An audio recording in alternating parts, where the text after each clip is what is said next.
Good morning. Today is Friday, January 24th, 2025. This Shabbos, tomorrow in the synagogue, we say the Birchat HaChodesh, the blessing for the new month. We say this prayer every month on the Shabbos before Rosh Chodesh. This coming Thursday is Rosh Chodesh Shvat, the beginning of the Jewish month of Shvat. And so we say this prayer called Birchat HaChodesh, the blessing for the new month.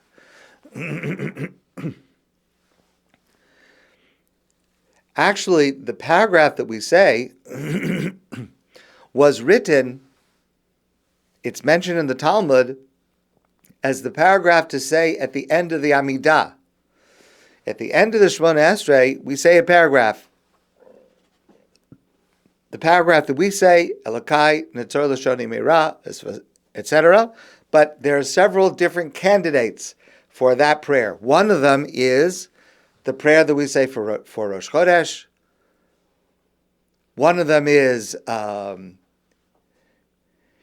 prayer that we say earlier in the morning, Yehi Ratzon Shetatzileni mi'azipanim. May it be your will, Hashem, to save me from people who are not nice to me today. There's another prayer that we actually say on the high holidays, on Yom Kippur, Elokai, Ad Shelo Natzarti Eini Kedai. My God, before you created me, I wasn't even worthy, and even now I'm not so worthy, so I ask for your forgiveness.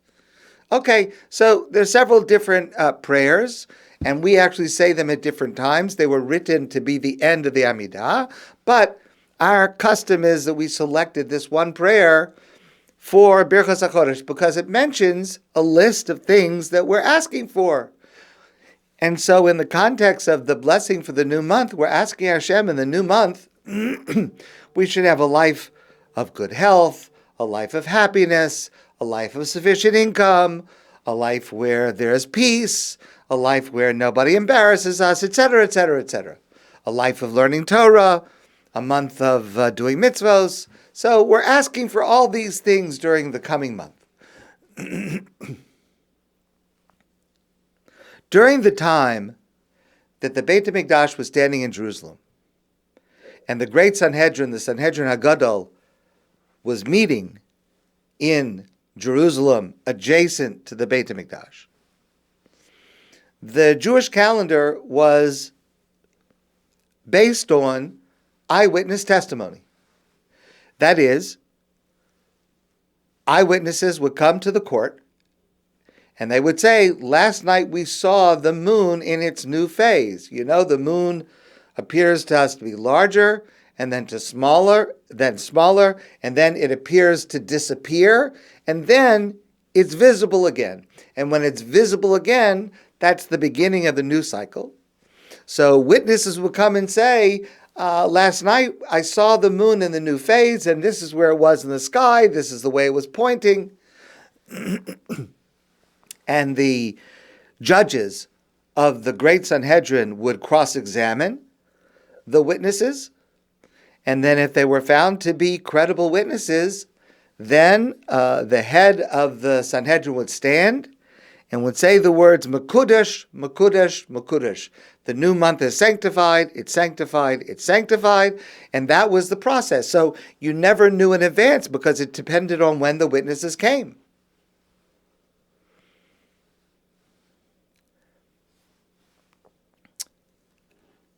Once that system was about to come to an end, and there would be no more Sanhedrin near the end of the Talmudic era, so the last Sanhedrin devised a calendar in advance.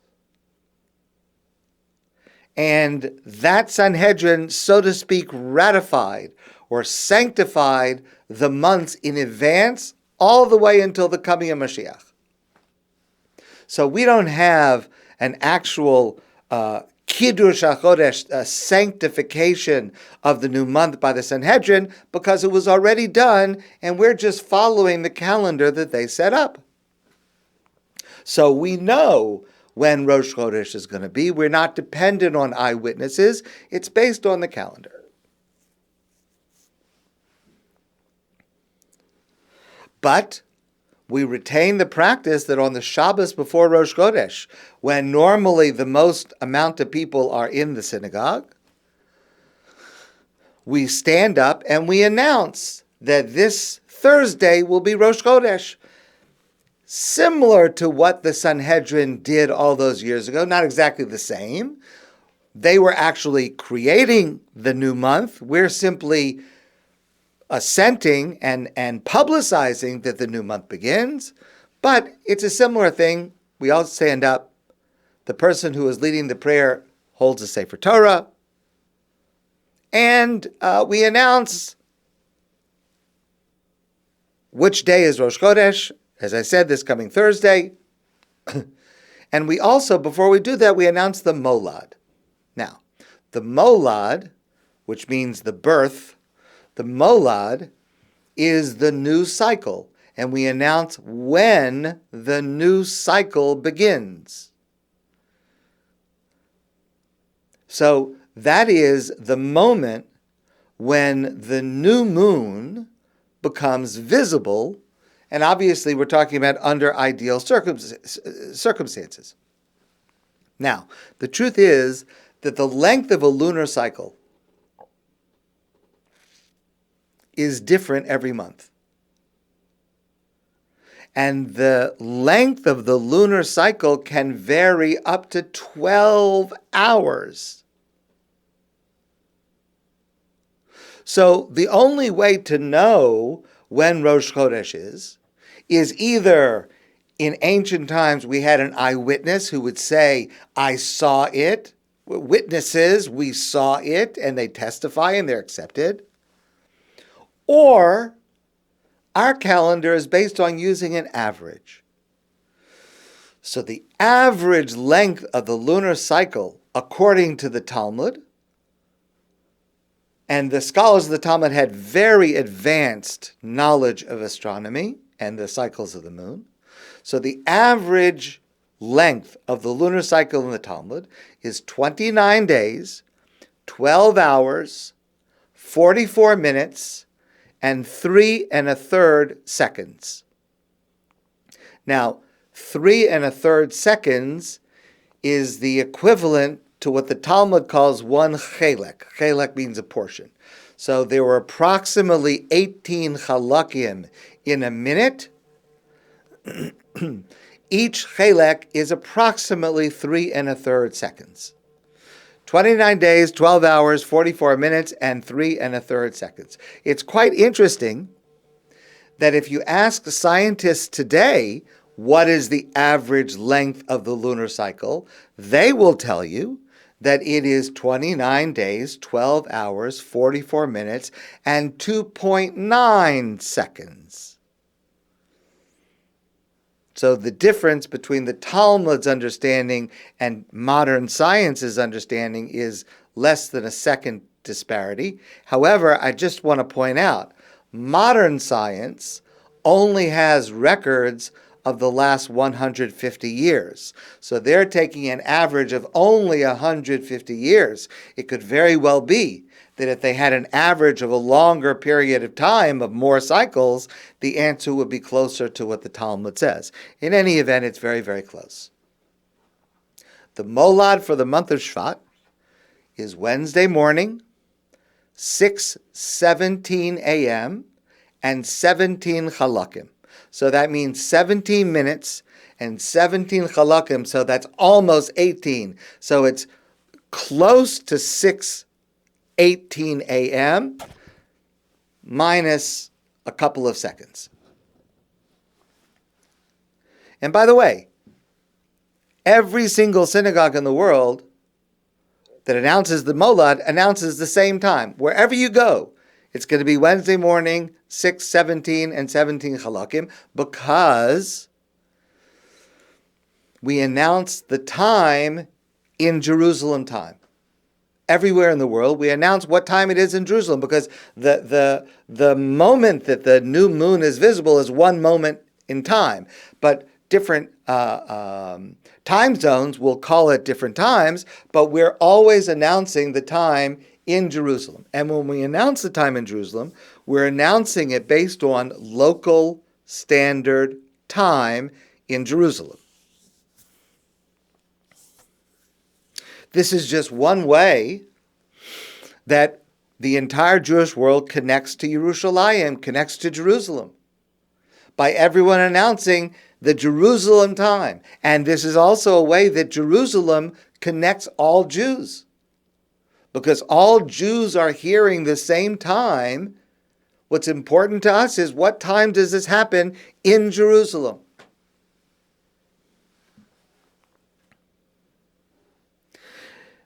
We've spoken many times about the idea of following the cycles of the moon for our calendar. And it's particularly relevant this week and next week, because the cycles of the moon is the pattern of Jewish history, both in our national life and in our individual life. The moon gets smaller and smaller and appears as if it is extinguished. But that, of course, is only the precursor to its rebirth, and it becomes larger and larger and full. The darkest hour is right before the dawn, as Bob Dylan sang. The pattern of these Torah portions: God appears to Moshe and says, I want you to go to Paro and tell him to let the people go. Moshe goes to Paro, and instead of letting the people go, he makes it worse. It gets worse. Paro gives them more work. And Moshe goes to complain to Hashem. And Hashem says, don't you worry. Yes, it gets worse first. It gets darker first. But then you'll see the redemption in its fullness. And in this week's Torah portion, Ve'eru, we begin to see, and then in next week's portion, the fulfillment of the redemption and the exodus from Egypt. We find this pattern repeated throughout Jewish history. We've discussed this many times, where there are, sadly, tragically, a number of dark periods in our history, terrible, tragic periods in our history. And they all happen to be followed by golden eras of one way or another. And we have the certainty that that will continue. And the dark period that we are going through now, that we've been going through since October 7th of last year, will be followed by the same pattern of a glorious epoch that is coming.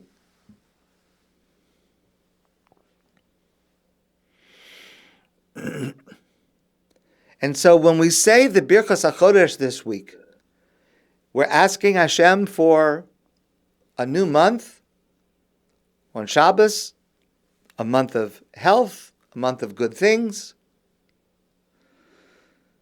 But the prayer is not only about the calendar. The prayer is also about our connection to each other. And as Jews, how we look at life. How do we respond when we go through a dark period, either as individuals or as a nation or a community? That's what the Birchat HaChodesh is for. I want to add one more aspect to this. The Birchat HaChodesh, the blessing for the new month that we say this Shabbos morning in Shul, we think about what's coming up for us. What's going to happen this month in the world, in the Jewish world, in our own lives? I'm asking that I should be healthy. I'm asking that I should be able to learn Torah, to do mitzvos. I'm asking that people shouldn't hurt me, shouldn't bother me. I'm asking for peace. All these things I'm asking for. I have things coming up in my own personal life. And I'm asking that these things should work out okay. And certainly, as a people, We have so many things that we're asking for. We're asking Hashem, please, please. We're praying every day, please let this be the month where all of the hostages come home. Let this be a time when there starts to be peace in Israel. Let this be a time when we see a lowering of anti-Semitism here and around the world. We have so much to ask for. But at the same time, when we're saying this prayer, asking for what we hope for in the coming month, we should also be thinking about the previous month and expressing our gratitude to Hashem for what happened in the previous month. Thank you, Hashem, that this past month I was healthy. Thank you, Hashem, that this month saw the release of 3 hostages, and Emir Hashem tomorrow, on Saturday, Shabbos, hopefully 4 more hostages will be released. Thank you, Hashem. We've been davening so hard for that. And that there are advances of the IDF in the north, in the south, etc. Thank you, Hashem, for the wonderful things that have happened.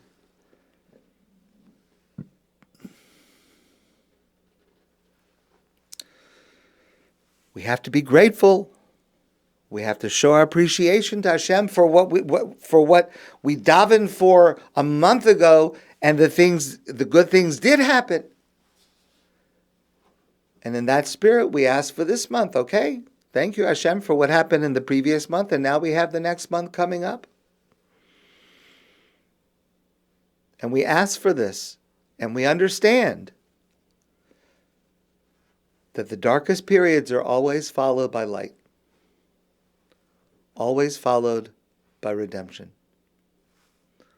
What will be the redemption that we can look forward to now?